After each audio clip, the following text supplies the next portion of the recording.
Ya, anak-anak, kembali lagi kita pagi hari ini. Kita ketemu lagi di kelas ini. Sebelumnya Bapak mau bilang selamat pagi. Kalau Bapak bilang selamat pagi, jawabannya gimana? Pagi, pagi, pagi. Oke? Selamat pagi anak-anak. Pagi, pagi, pagi. Yes. Luar biasa sekali ya kalian. Oke, baik. Mari. Sebelum kita mulai pelajaran kita pada hari ini, terlebih dahulu kita harus tahu apa yang akan kita pelajari hari ini anak-anak. Hari ini kita akan belajar tentang salah satu sakramen yang ada di dalam gereja Katolik. Apa itu? Ya, sakramen baptis. Oke anak-anak, sebelum kita mulai pelajaran kita berdoa untuk doa pembuka dulu ya. Kita berdoa sama-sama ya.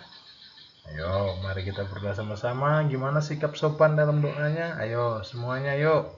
Sikap sopan dalam doanya yuk. Kita sama-sama. Oke, mari. Kita mulai ya. Marilah kita berdoa. Dalam nama Bapa, Putra, dan Kudus. Amin. Allah Bapa yang Maha Pengasih, terima kasih untuk berkat-Mu yang telah kami terima hari ini. Sekarang kami ingin belajar tentang sakramen baptis. Terangilah budi kami, agar kami dapat memahami setiap materi tentang sakramen baptis ini dengan baik dan benar. Demi Kristus Tuhan dan Bapa kami, kini dan berkuasa, kini dan sepanjang segala abad. Amin. Dalam nama Bapa, Putra, Roh Kudus. Amin. Baik anak-anak, sekarang kita mulai pelajaran ya.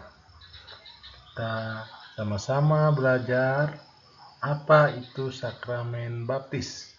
Ayo, itu pertanyaannya sebelum kita mulai. Sakramen baptis itu adalah sakramen pertama bagi umat Katolik. Kapan itu dikasih? Kapan itu diberikan? Sakramen baptis ya, bisa saat dia masih bayi atau sudah beranjak dewasa. Terus tanda menjadi anak Allah. Jadi yang sudah terima baptis artinya dia sudah menjadi tanda anak Allah.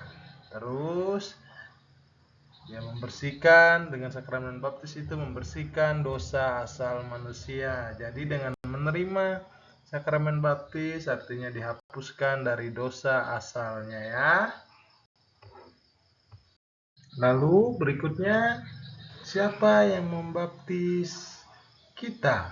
Nah, di dalam gereja Katolik itu yang membaptis itu adalah uskup, imam atau pastor, dan diakon. Jadi itulah yang membaptis kita. Terus membaptisnya menggunakan apa? Menggunakan air suci. Ada yang tahu air itu gunanya apa? Ya, air itu yang kita tahu adalah untuk membersihkan diri. Karena sifat dari air adalah itu menyucikan, membersihkan, makanya menggunakan air suci. Dan juga di dalam pembaptisan itu orang yang dibaptis akan disematkan tanda kemenangan Yesus Kristus. Gimana tandanya? Ya, tandanya adalah dalam nama Bapa, Putra, dan Roh Kudus. Itulah dalam pembaptisan jadi seperti itu ya, yang membaptis itu uskup, imam atau pastor, dan juga diakon. Itu menggunakan air suci, terus dibaptis dalam nama Bapa, Putra, dan Roh Kudus. Lalu adalah tanda sakramen baptis ya. Jadi tanda sakramen baptis itu apa saja? Nah, pertama, air suci dituangkan di kepala ya. Jadi pada saat bayi atau seseorang itu dia baptis di saat mulai dewasa, itu akan dituangkan air suci di kepalanya, terus dikasih minyak krisma, dioleskan.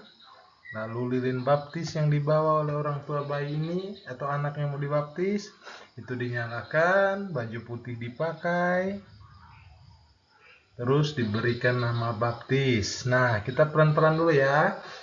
Kenapa Pak lilin baptis? Sebagai simbol api itu, jadi api penyucian jadi dinyalakan. Terus baju putih, putih mau kita suci. Ya, terus nama baptis. Nah, nama baptis kita yang orang Katolik kan berasal diambil dari Santo dan Santa atau orang-orang kudus. Misalnya nama baptis kalian kan di sini pasti ada nama baptis.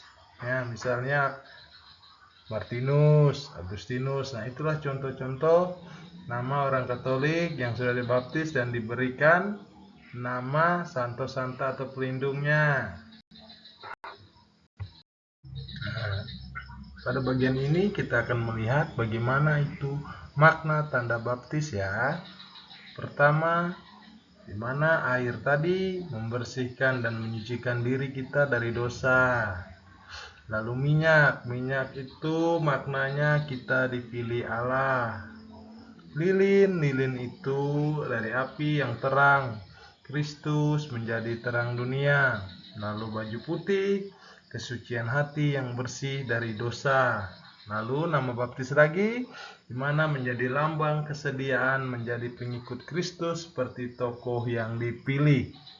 Pilih sini misalnya dari yang Bapak bilang tadi, Santo Santa atau para orang kudus yang kita pilih, dan itu nanti akan kita teladani jalan hidupnya menjadi murid-murid Kristus atau pengikut Kristus ya.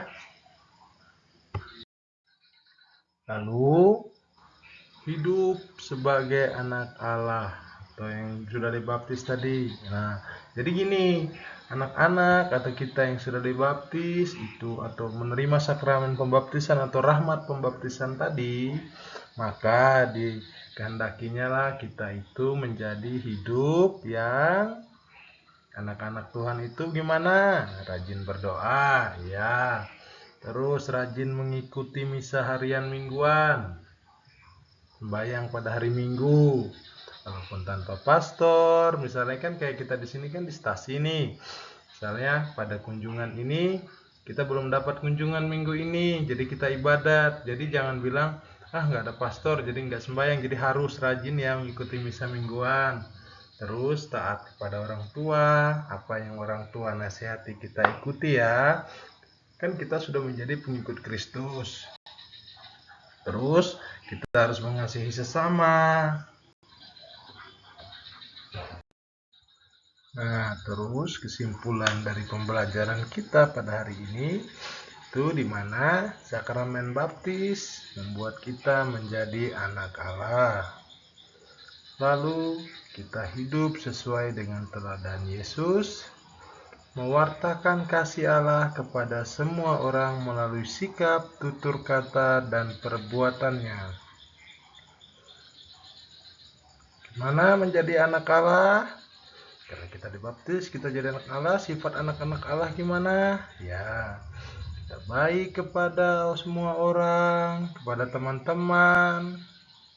Kita hidup sesuai dengan teladan yang Yesus ajarkan. Tidak boleh membeda-bedakan. Dia ini beda dengan saya, jadi saya nggak mau teman. Nggak boleh kayak gitu.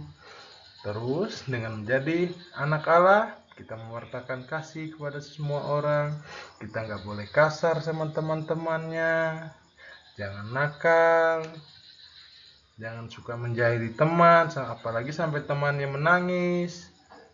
Oke, nah itu dia tanda kita menjadi anak Allah. Ya, kita saat kita terima sakramen baptis tadi. Oke, anak-anak.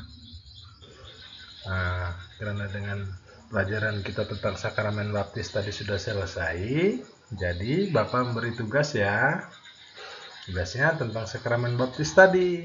Oke. Pertama tugasnya adalah nomor 1 ya. Apa arti sakramen baptis? Terus 2. Siapa yang memberikan sakramen baptis? Ketiga, tuliskan 4 macam lambang sakramen baptis. Keempat, apa makna dari 4 macam lambang sakramen baptis tadi? Terus yang terakhir, apa tugas kita yang sudah dibaptis? Itu tugasnya nanti kita periksanya di pertemuan yang selanjutnya ya. Jadi tugasnya dikerjakan, nanti kita periksa pada pertemuan berikutnya ya anak-anak. Oke. Ya, lanjutannya tugasnya sudah, nanti dibawa minggu depan.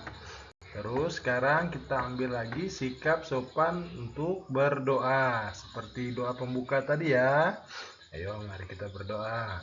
Dalam nama Bapa, Putra, Roh Kudus. Amin. Ya Bapa yang Maha Baik, terima kasih karena Engkau telah menyertai pembelajaran kami. Semoga berkat sakramen baptis yang telah kami terima dapat kami maknai sungguh-sungguh dalam hidup kami. Demi Kristus pengantara kami. Amin. Dalam nama Bapa, Putra, Roh Kudus. Amin. Itu saja pertemuan kita hari ini. Semoga apa yang kita pelajari dapat kita maknai dan kita pahami sama-sama ya. Terima kasih. Semoga Tuhan memberkati kita semua. Oke, selamat pagi.